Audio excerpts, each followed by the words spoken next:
Evolutionary podcasting way. This is going to be episode 433, guys. Q&A. Stevesmi here, and the Rickster Ricky V, as in victory. Rock ROCK. Chiming on in. Hey, what's up, Steve? What's up, guys? How's everybody doing out there? Q&A episode, guys. Let's begin. We got 4 really good topics. So here's the first. I want to bring you in early on this one, Rick, because you were around the meathead era, the 90s, when it was all bro science and everyone just copy pasted each other's cycles. So this one's for you. Max dosages for a normal Joe to run. I can remember back in the 90s, guys would be running these insane dosages and all this stuff. Now you don't see normal Joes asking too much about crazy dosages. You see these pro bodybuilders running these pro dosages, but everyone wants to be. They think that if they run a bunch of steroids, they'll turn into a pro bodybuilder because genetics don't mean anything. You know what I'm saying? So take us back to, this is hypothetical. What is the max dosages for a normal Joe gym rat who likes to work out 3, 4, 5 times a week and just wants to look good? What is the max dosages that you think would be work for them?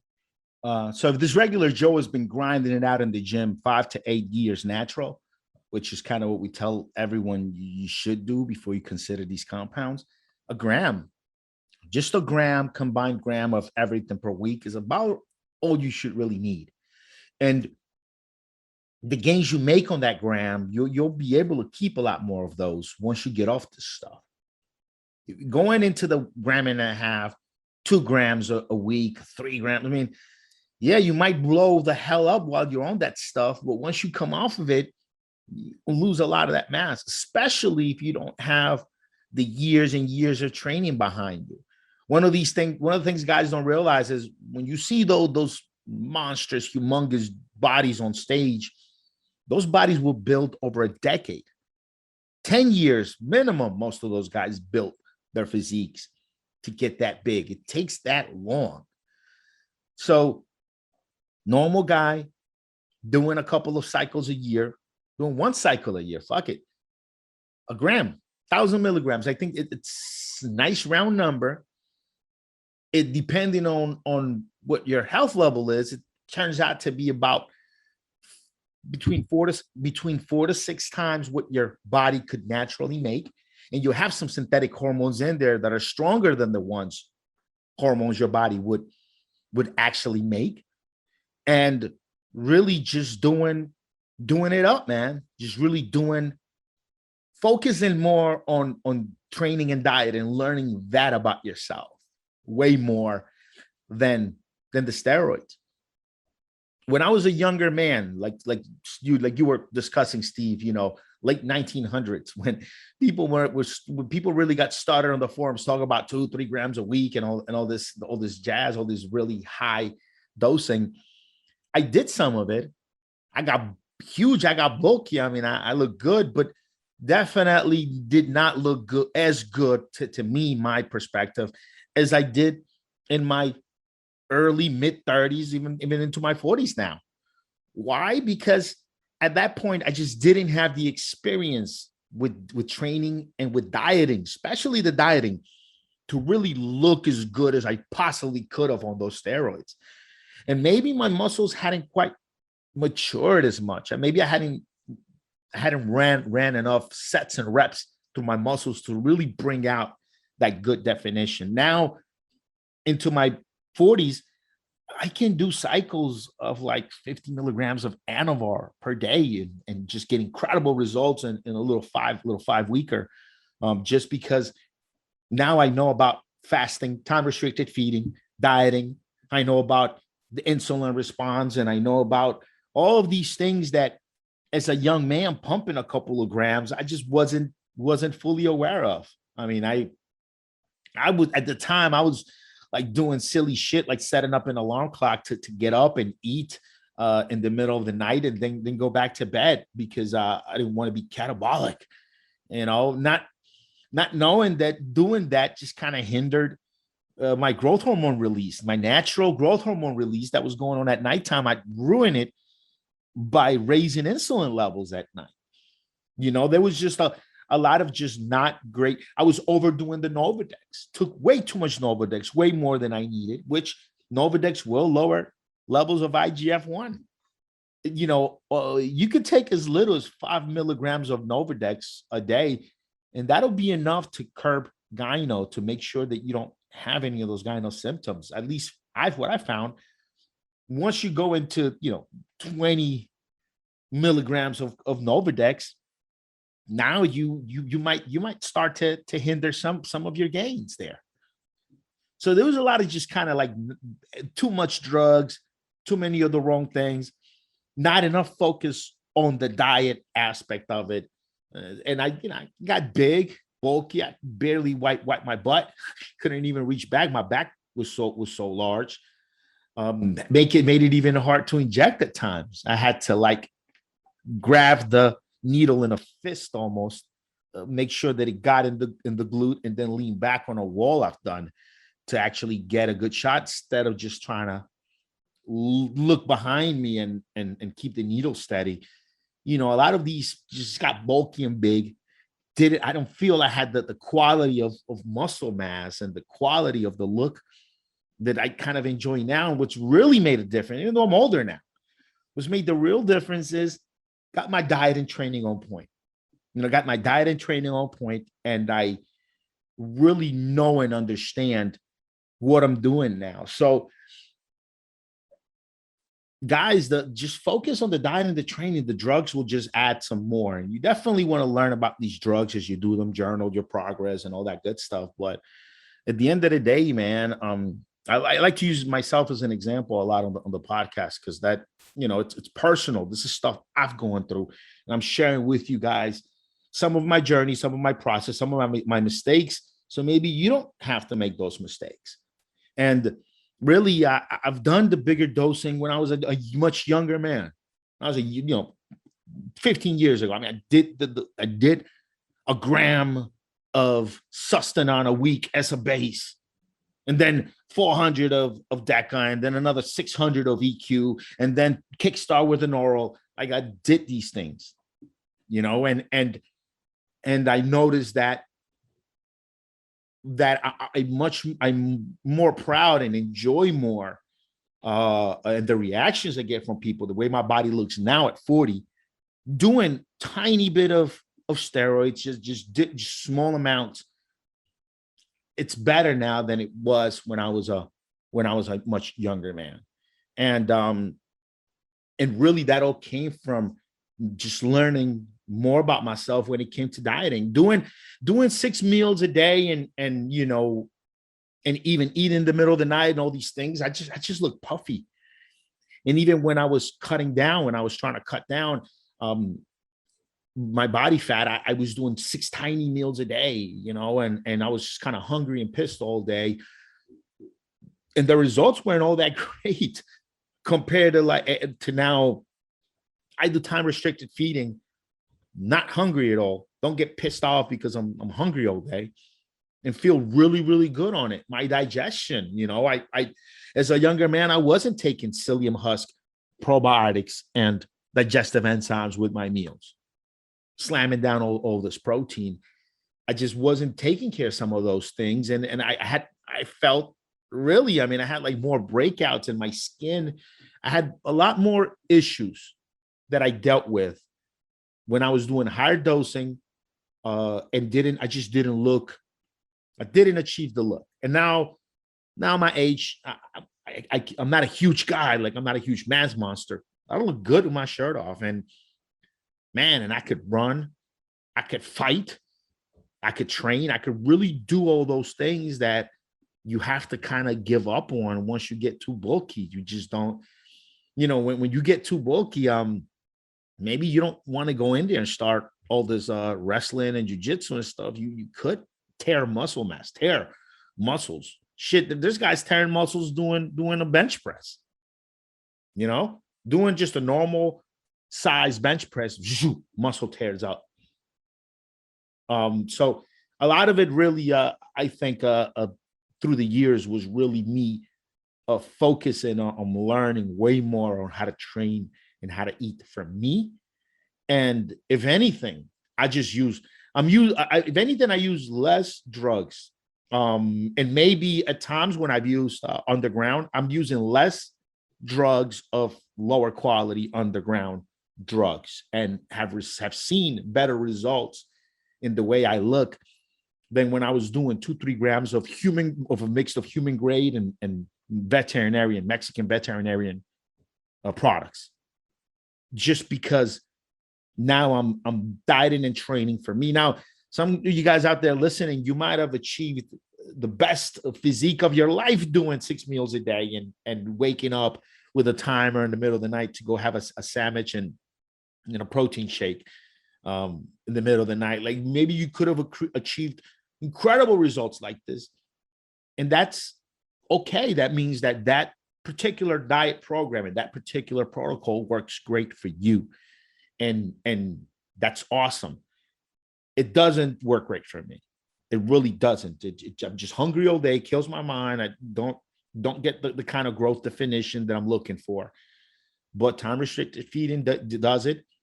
Also, when I was younger, I'm not sure that my training program was the best that it needed to be for me.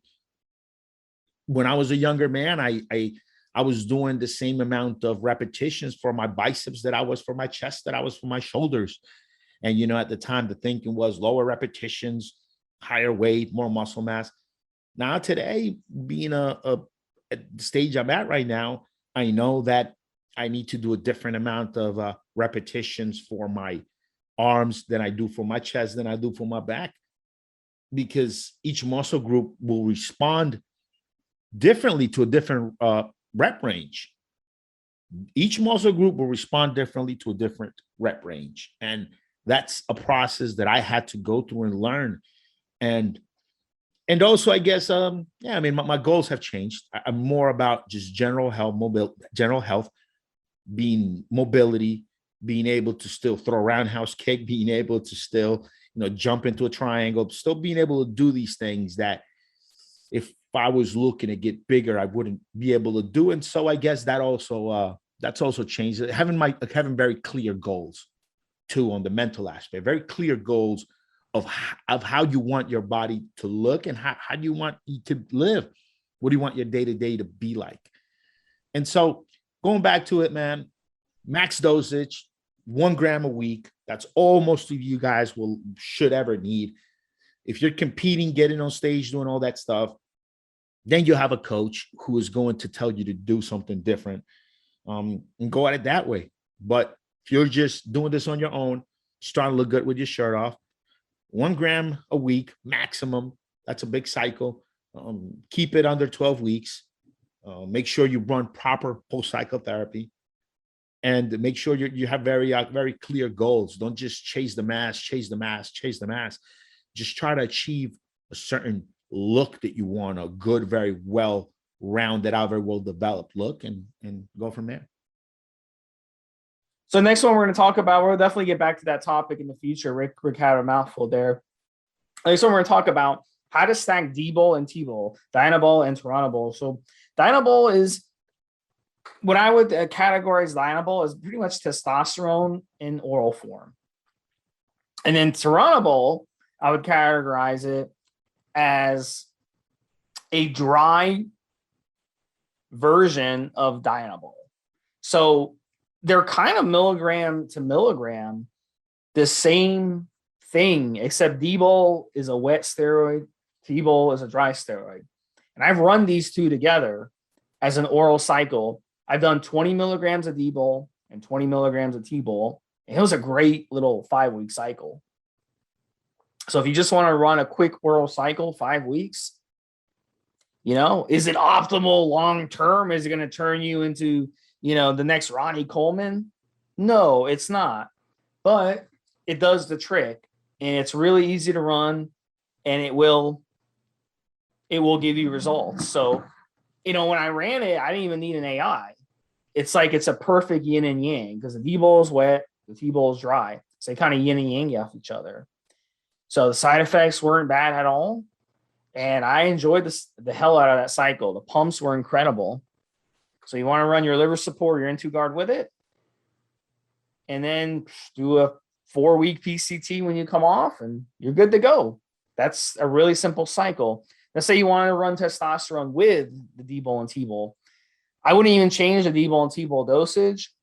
You run the testosterone at dosage you want. You could run it at TRT dose, 100, 125 milligrams, or you can run it a little higher, go 150, go 200, go 300 if you want. But the more testosterone you run with this, the more of an AI you're going to need. So you want to keep that in mind. How about you, Rick? How would you run it?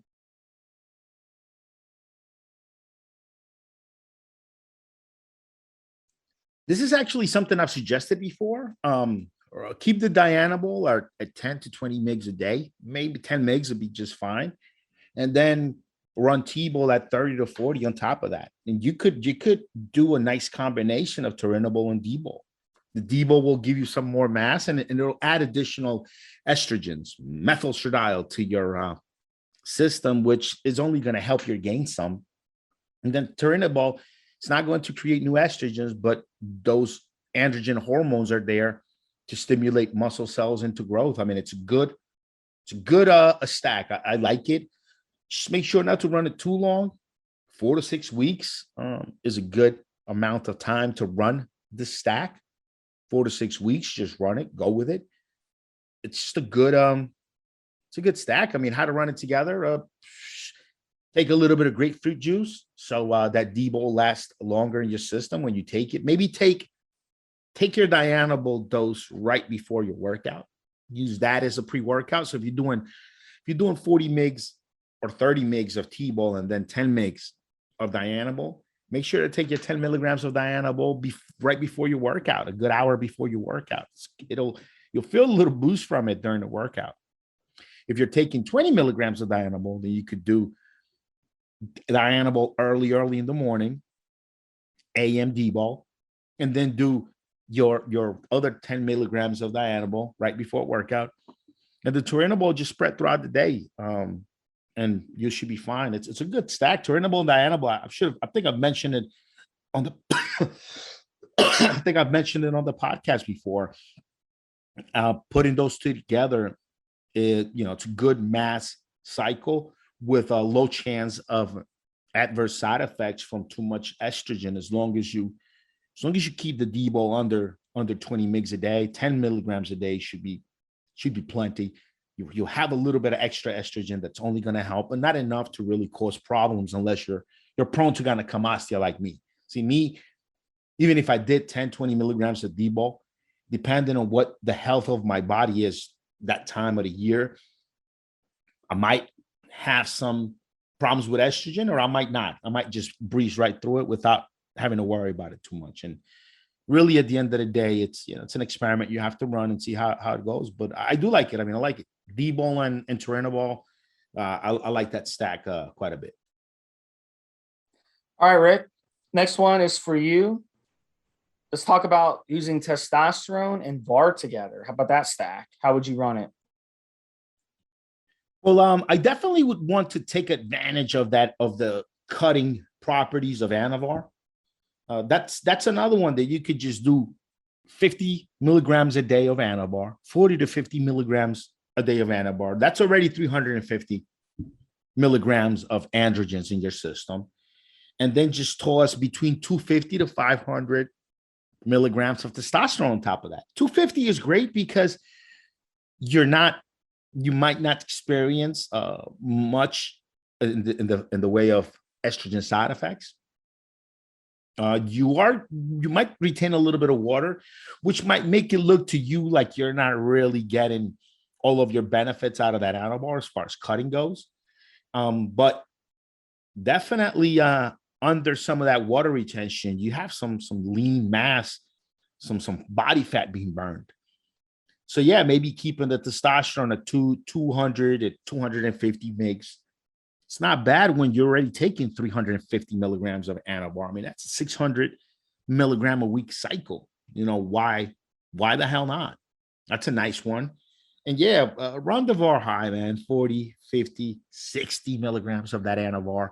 You're getting something out of it. You're doing something really good with it. And Make sure your diet, man. You spend all that money on Anavar to run it 4 to 6 weeks.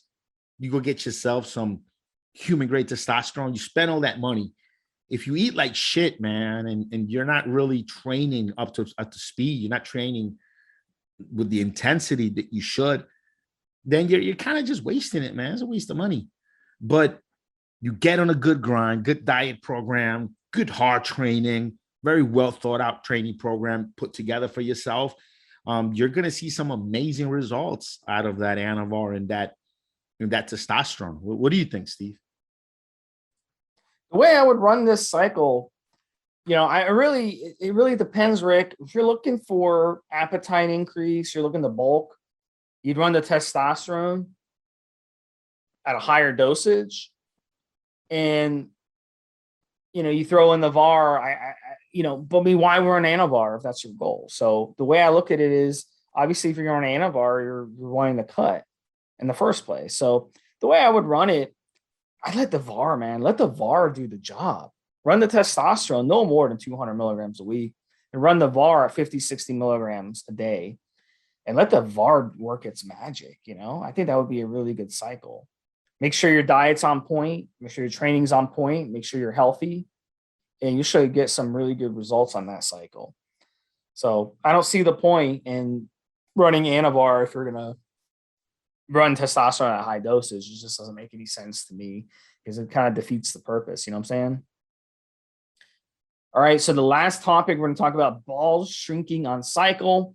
Let's talk about the science, why this happens. So I'm going to go over the science.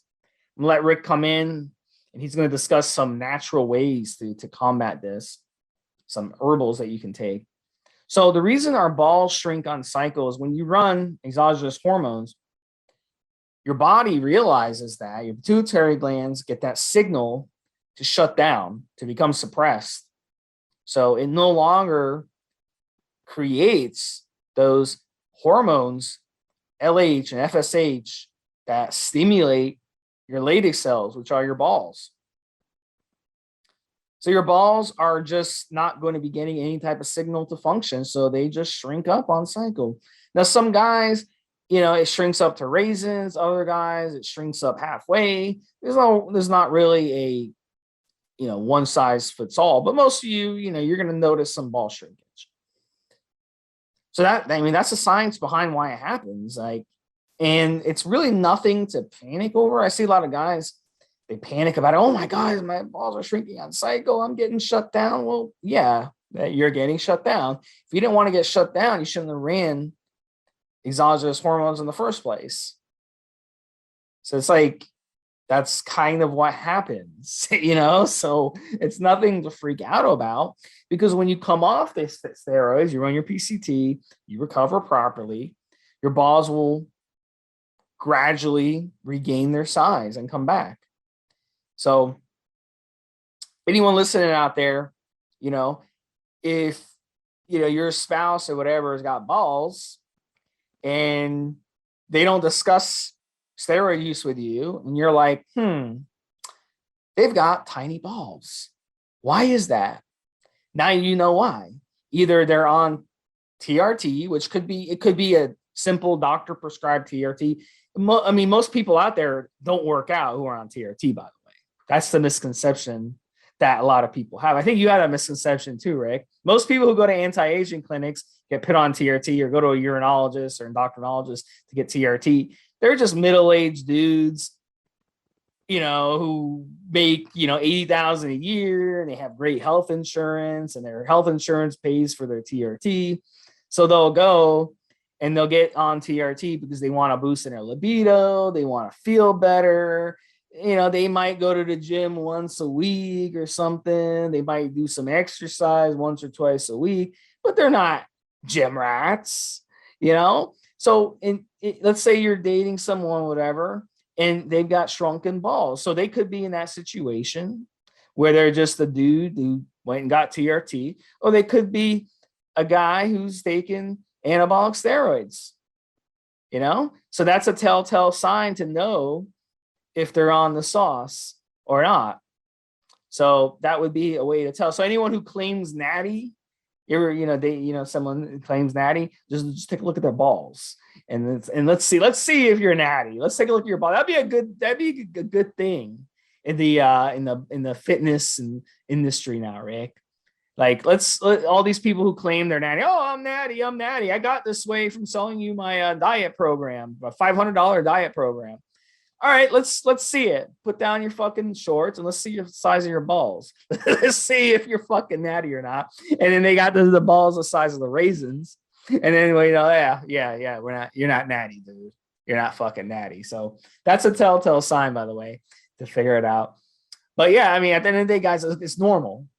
It's normal to have shrunken balls on cycle. But Rick, kind of go over how taking herbals on cycle can actually plump up the balls.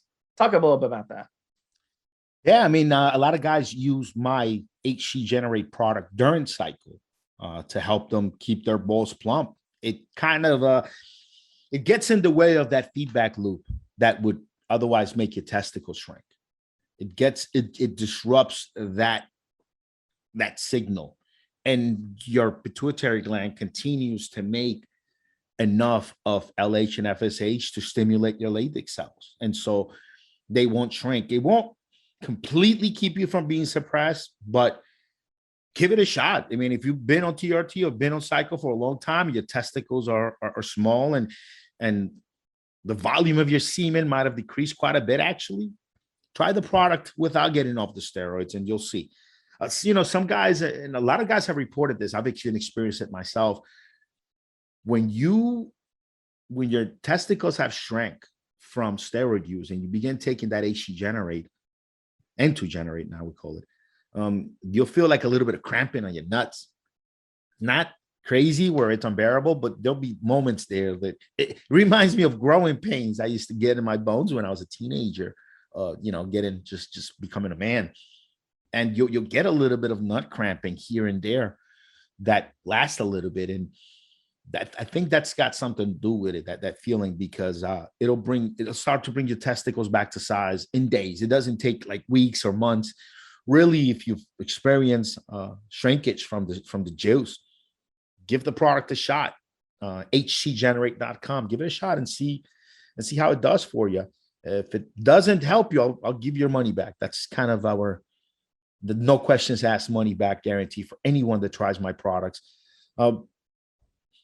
Ball shrink on cycle. It doesn't happen to all of us, but it does happen to a good portion of people.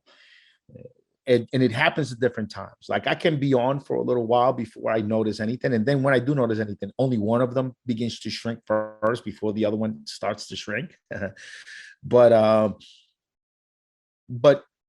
if you're on steroids long enough for extended period of time, then chances are your nuts are gonna shrink eventually after enough time on the steroid. So that's something to think about. HCGenerate.com, guys, check it out. You could use it during cycle if you worry about your nuts shrinking during the cycle. And definitely, Clomid has been tried and true for years for guys during PCT in order to really help bring their balls back to size. Definitely having normal sized balls is a good thing. It's a good thing for your balls not to shrink on you, especially if you're off of steroids, coming off of everything. You want your testicles being nice and plump, those cells in there working to their maximum potential, and really, as part of just health and being healthy. This podcast, we focus a lot on harm reduction. You're already using steroids, you're already adding synthetic drugs to your body. Let's use in our experience. Let me just tell you what we feel has been some of the safest ways of doing things. And that's sort of what we do here every day. So that's it, guys. That is what we say. We sit here all day and night. I'm locked in the basement at the Evo headquarters, and we brainstorm ideas like this to help you guys keep plump balls on cycle. So Rick keeps me trapped in the dungeon out here. He only lets me out once every month. It puts the lotion on. Well, you let me out once a month so I can go outside and get my vitamin D. and then you put me back in. It puts the lotion on. That's from a movie. The guy had the anyway. Which movie?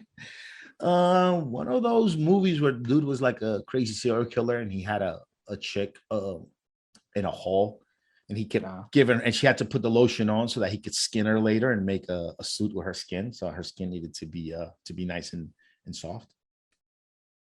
Was that the one? That was the one, the Hannibal one, right? Yeah. It's been there have been a couple of spin-offs to that movie. Yeah. What's it called? Sheep something? The original Hannibal was Silence of the Lambs. Yeah, Silence of the Lambs. That's the first one he was on. Yeah. I was close. I said sheep. Yeah, that's a great movie. That's a great one. All the younger guys. Winona Ryder. Yeah, Winona Ryder. Well, if you got younger guys want to see a good movie, that's a good movie. It won Best Picture, actually. I think it was a late 80s movie. So Silence of the Lambs and the spin-off movies from that, Red Dragon and some of the other ones were pretty cool. Yeah, there was one that was pretty good. And yep. All right, guys. So this is 433 Q&A. Keep the questions coming. We'll talk to you guys next week. Take care. Have a good one, Steve. Have a good one, guys.